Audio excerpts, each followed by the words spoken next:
খুলিকা মিম্মা ইন দাফিক ইয়াখরুজু মিন বাইনিস সুলবি ওয়াত তারাইব।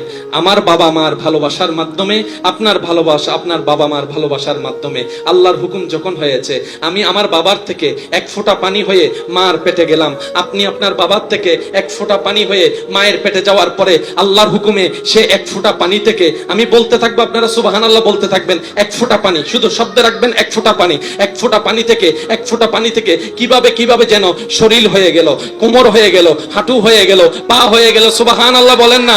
পা হয়ে গেল, পায়ের তালু হয়ে গেল, চামড়া হয়ে গেল, চামড়া পায়ের তালুরটা আলাদা, কোমরেরটা আলাদা, হাতেরটা আলাদা, পিঠেরটা আলাদা, নখেরটা আলাদা। এই এক ফোঁটা পানি থেকে নখ হয়ে গেল, আঙ্গুল হয়ে গেল, আঙ্গুল হয়ে গেল, গিরা হয়ে গেল, বাহু হয়ে গেল। ওই এক ফোঁটা পানি থেকে কোমর হয়ে গেল, মাথা হয়ে গেল, চোখ হয়ে গেল, কান হয়ে গেল, নাক হয়ে গেল। ওই এক ফোঁটা পানি থেকে পশম হয়ে গেল, ওই এক ফোঁটা পানি থেকে কণ্ঠনালী হয়ে গেল, ওই এক ফোঁটা পানি থেকে কলিজা হয়ে গেল, আতুরি হয়ে গেল, কিডনি হয়ে গেল। ওই এক ফোঁটা পানি থেকে আপনার শরীর হয়ে গেল।